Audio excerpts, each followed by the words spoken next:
Norbert Mao is turning out to be one of the aggressive politicians who know how to bargain for power. He's coming out to alert the NRM that he will be coming in the NRM parliamentary caucus. I think it is slated to be on the 24th, that is I think on Sunday, where they will be selecting the speaker and the deputy speaker. Norbert Mao said these statements. I expect that, like I was invited in Chankwanze, I will be invited to the NRM caucus in the spirit of unity, which we all agree on. And we talk objectively about the agenda of the 12th Parliament, and we agree. I've been called a visitor in NRM.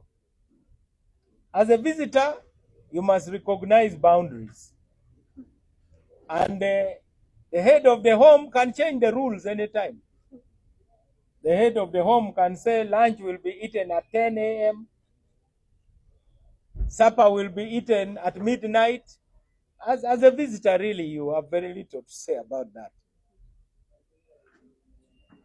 The visitor can say all lights must be switched off by 8 a.m. and the visitor has to comply. That one I accept. So, what I believe is that there should be clear processes. But if one is locked out,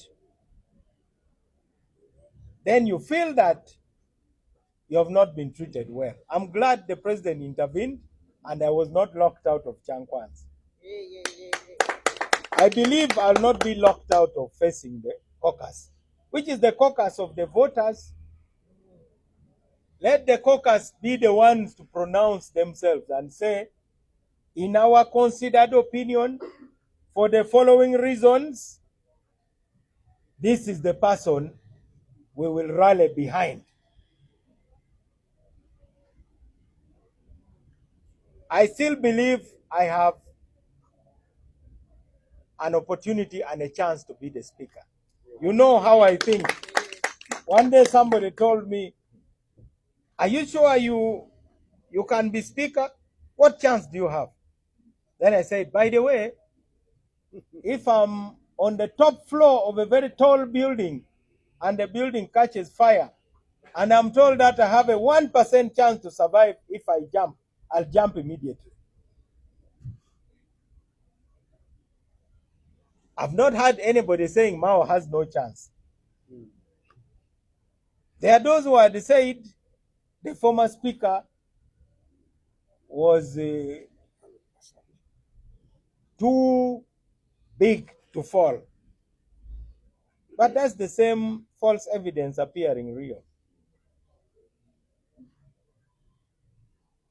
That's not David's logic. The logic of the generals who ran away from Goliath was that the guy is too big, there's no way we can beat him. David, with his sling, turned that logic upside down and said, the guy is so big, I can't even miss him. That's the logic with which I approach this fight.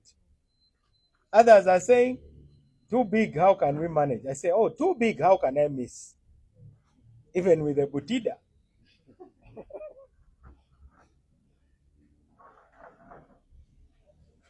That is Norbert Mao. So for Norbert Mao coming out to continue pressing for the position of the speaker, it shows that he is a shrewd politician who knows how to bargain. We all know it is written in the skies that Norbert Mao cannot be given such a privileged position of the speaker, because the speaker is the third in command. Even when General Museveni likes someone, I think one of the greatest attributes of General Kaguta Museveni knows how to reward his cadres, however bad he is in the administration. He knows how to reward. I don't think that a person like Norbert Mao, who has 5 members of parliament, can be given the position of the speakership by the party that has the majority, to an extent that Norbert Mao needs NRM, it's not the either way. With or without DP and Norbert Mao, NRM can still pass each and everything they want in parliament. But since Norbert Mao is the shrewd, bargaining, political animal.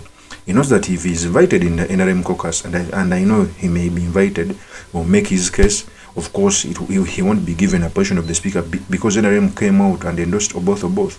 But in negotiation they tell you that aim for the moon. So if you fail, you can shoot the stars. If he aims for the speakership, he may fail and be compensated with another position. Because General Museveni is good at that, he will be given maybe a cabinet portfolio, maybe Minister of Justice or Minister of anything, or retained. I know it can happen. Because Norbert Mao is a wise person. Just that, ever since he joined the NRM, his wisdom ceased to exist. A person who used to tell us that how General Museveni uses people like everybody is being used like the same. He no longer speaks to the heart of very many Ugandans. He no longer speaks about change. He no longer speaks about the fundamental human rights as he used to do, because of the small cake he gets from General Kaguta Museveni. So for me, I think one, Norbert Mao's strategy is bargaining for the speakership, and I know he's going to fail, and he will be compensated a cabinet slot. That let's not also forget to put into account that the cooperation agreement ended. Okay, because normally cooperation agreements end by term of office. He's trying to force. That's why even General Museveni is letting him under prefer, because General Museveni doesn't need him. It is the truth. One of the reasons as to why I opposed Norbert Mao to join the system, even though we had a lot of differences in the opposition, is that you cannot join NRM and General Kaguta Museveni thinking that you are going to bring reforms in the constitution, etc. by joining him. No. Because you've joined on the basis of weakness. You can not join on the basis of weakness and expect to bring change. He normally quotes what goes on in Kenya. Kenya, first of all, let me tell you one thing. If you want to join government and you bring change, one, you have to threaten power. To an extent that those with power cannot contain you when you're outside. If you threaten power, even when you join the system, you come on the same basis, on the same table, so that you can discuss the way forward. But if you join the system on the basis of weakness, you are not even a sitting MP. Your party had 5 members of parliament.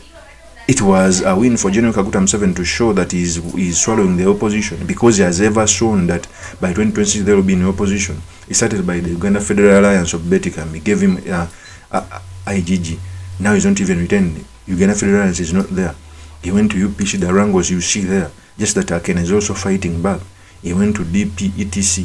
So it was a win for General Kaguta Museveni to bring Norbert Mao on board, not the other way around. It was not a win for Uganda, it was not a win for the opposition, because we gained nothing.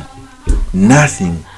So opposition, I can agree with the opposition to join the system for as long as they threaten power, okay, to show that power can shift, so that we can have a table we sit on to see for how we can build a new Uganda.